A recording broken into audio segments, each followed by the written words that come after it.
Hi guys, അപ്പോൾ ഇന്ന് നമ്മൾ ഒരു മാമ്പഴ പച്ചടിയുടെ റെസിപ്പി ആയിട്ടാണ് വന്നിട്ടുള്ളത്.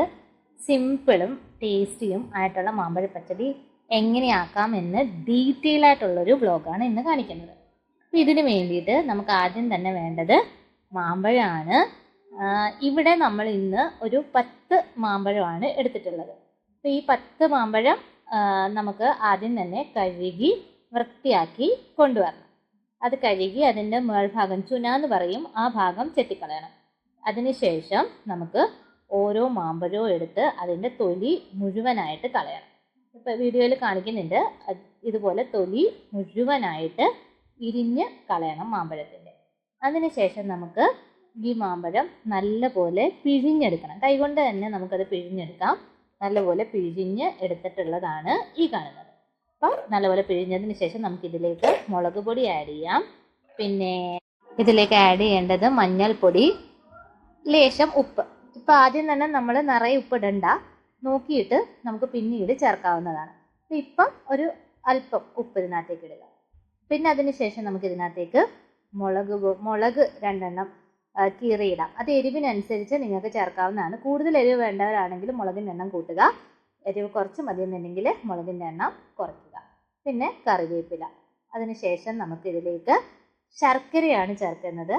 അത് മധുരത്തിന് വേണ്ടിയിട്ടാണ്. മാമ്പഴത്തിന് തന്നെ ഒരു മധുരം ഉണ്ട്, പക്ഷെ എന്നാലും ശർക്കര ഇതിൻ്റെ ആ ഒരു ടേസ്റ്റിനെ കുറച്ചുകൂടെ ഒന്ന് എൻഹാൻസ് ചെയ്യും. അതിനാണ് ശർക്കര ആഡ് ചെയ്യുന്നത്.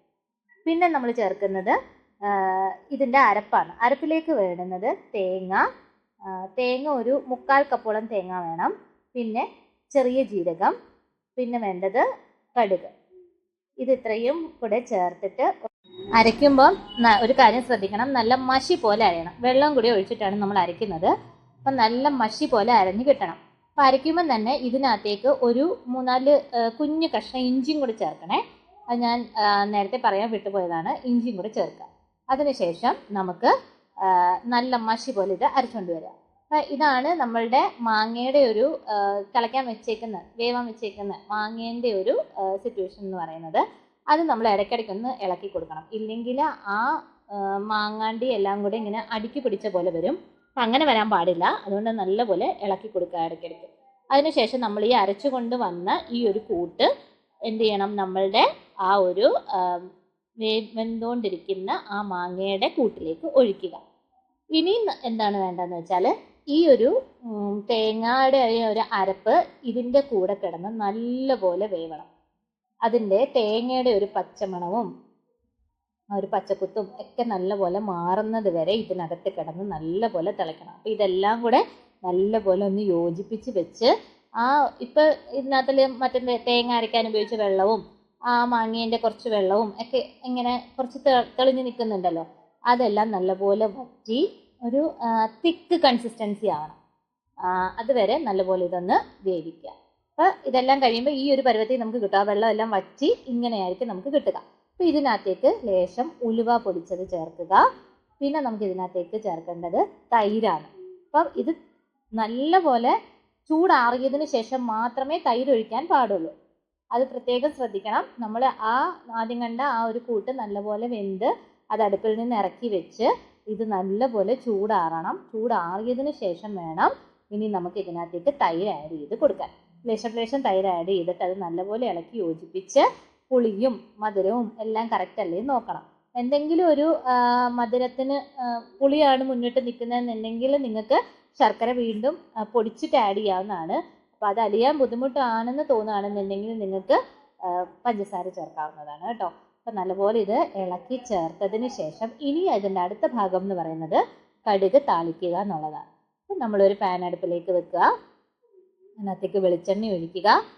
വറ്റൽ മുളക് ആവശ്യം പോലെ ഇട്ടോ, നല്ല ടേസ്റ്റാണ് ഇതിടുന്നത്. വറ്റൽ മുളക് ഇട്ടതിന് ശേഷം ഇതിലേക്ക് നമ്മൾ കടുകാണ് ആഡ് ചെയ്യുന്നത്. ഈ വറ്റൽ മുളകും കടുകും എല്ലാം കൂടെ ഒന്ന് പൊട്ടി വരുമ്പോഴേക്ക് നമുക്ക് പിന്നെ ഇതിനകത്തേക്ക് ചേർക്കേണ്ടത് ഉലുവയാണ്.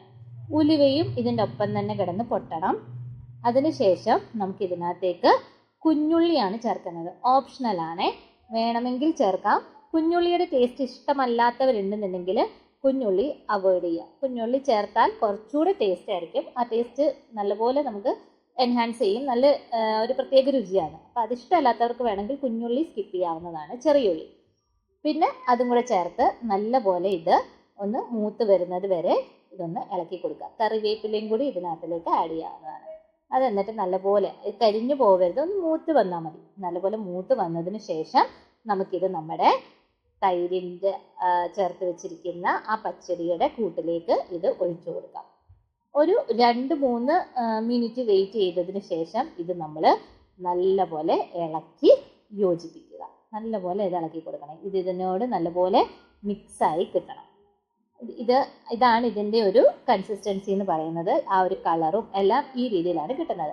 ഇതുണ്ടാക്കുമ്പം മാക്സിമം കൽച്ചട്ടിയിലോ മൺചട്ടിയിലോ ഒക്കെ ഉണ്ടാക്കുമ്പോഴാണ് ഇതിൻ്റെ ആ ഒരു ഒത്തൻറ്റിക് ടേസ്റ്റ് നമുക്ക് കിട്ടുന്നത്.